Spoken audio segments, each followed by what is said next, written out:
Tell. It's a small thing, really, but lately, nothing pulls me out of an anime faster. In Windbreaker's opening brawl of Season 2, Bovarine has a clear upper hand, in spite of overwhelming odds. Each team member takes special care to snuff out any surprise attacks, allowing their team's superior strength to shine through. Then, several new players are introduced and matched one-to-one with our protagonists. At this moment, there's a clear turn in the tide of battle. Suddenly, Bovarine's less experienced members are getting overwhelmed. Sakura attempts to rush in and support them, but he's screened in by his opponent. Bovarine's reliance on the top 5 fighters is perfectly illustrated here, and the decision to separate them was clearly a surprise tactic from the opponents. They had the advantage because those 5 were supporting the others. Once we get rid of their most powerful guys, we'll destroy them with sheer numbers. Their heavy hitters can't focus on their fights anymore because they're too worried about the weaklings. It's just too perfect. I love a one-sided pummeling. Oh wow, that's like exactly what we just saw. I know Windbreakers isn't exactly everyone's top choice for best anime narrative, but this is a topic that's been on my mind recently, and this was the most recent thing I watched. I originally intended to do this about Kowloon Generic Romance's first episode, but that one wasn't nearly as egregious as this, and also, to be clear, I'm a pretty big fan of Windbreakers. I'm not trying to knock it down or anything. I think it sports some of the best fight choreography in the medium. But even in an anime as straightforward as this one, it's difficult for me not to latch on to moments like this. It comes across as the anime not trusting itself or its audience. Cheeky. Takes a real moron to bring chicks to the dragon's lair.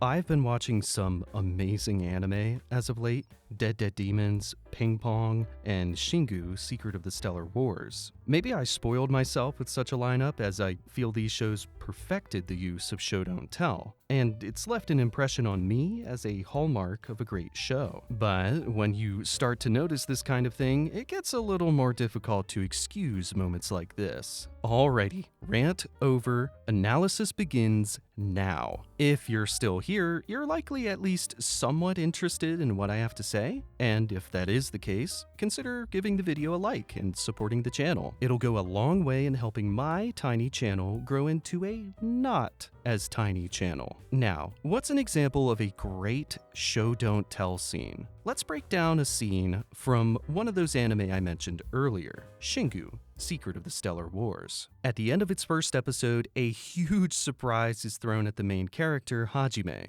Both of his fellow students, Kyoichi and Murio, suddenly exhibited tremendous psychic abilities. At the start of the next episode, the scuffle is abruptly brought to an end as the teacher, Mr. Yamamoto, interrupts and yells at them to stop causing a ruckus. Partly stunned by the intrusion, Kyoichi stumbles over his next words and attempts to disagree, but Mr. Yamamoto hits him with this stare. Let's keep that on loop, shall we? Look at the detail in this motion. The slight furrowing of the brow, the downward tilting of the head as he glares harder. This stare exudes authority like no other. But that's not all this face is telling us. This is not the stare of an unaffiliated faculty member calling down the hot-headed teen off a rooftop scuffle. If that were the case, there'd be a more deliberate display of impatience here. There's more to it, a sort of "don't mess this up, kid" kind of energy. You can tell right here that Mr. Yamamoto knows way more than what he leads on. What makes this moment shine is the show's trust in the audience. It lets this stare do the talking,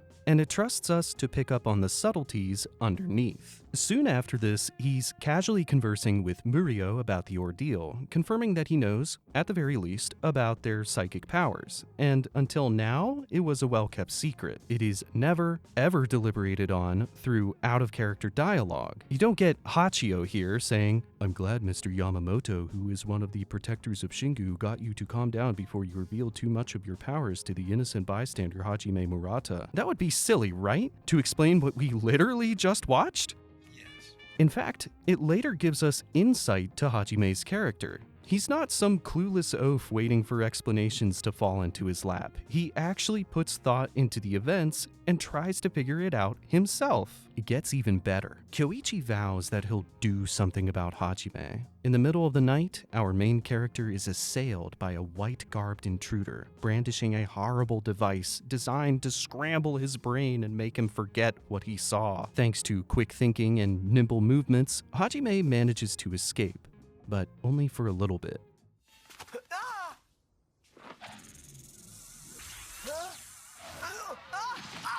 Thankfully, Murio bails him out of the situation, and we have ourselves a little standoff. Hey, you! Over here! You know, if you don't use that thing correctly, someone could really get hurt. Didn't anyone ever teach you how it works?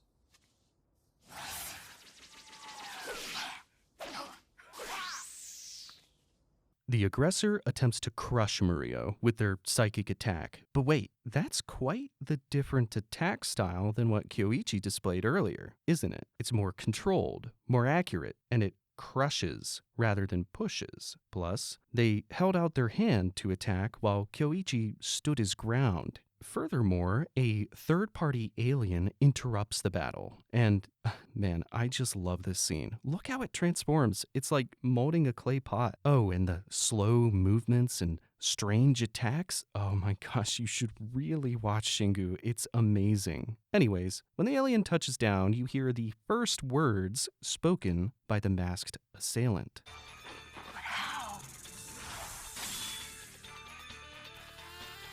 That would take a lot of convincing to tell me that is Kyoichi. With that line comes oodles of other narrative implications, like just how serious and confusing this small invasion is. But that's a story for another, much longer video, which may or may not be in production already. The point here is that Shingu never stops to explain what just happened, because it doesn't need to. The direction and pacing give us everything we need to understand, and the mystery draws us deeper in. Back to Windbreakers real quick, I just want to be clear, I'm not trying to pick on the show or anything, I actually really like it. It just stood out to me as a decent example of what I look for when deciding whether to continue with an anime or not. Sometimes a guy just gets tired of being told what he saw and how to feel. I'm not saying every show has to be like Shingu, but when I notice this kind of thing, it can really make or break the show for me. With all that being said, this was actually a thinly veiled attempt to get you to watch Shingu. Somebody, please watch Shingu. It's so good and nobody talks about it. Anyways, I'd love to know, what kind of things do you look for in an anime? Feel free to let me know down in the comments. I love reading through all of them. Thanks for sticking around and listening to me shamelessly advertise a show I like. If you're new here and liked what you saw, consider subscribing. I make anime and video game related reviews and video essays, so keep an eye out. I actually have a couple others cooking right now. Well, anyways, this has been Slipippy. Thanks for watching, and I'll see you in the next one.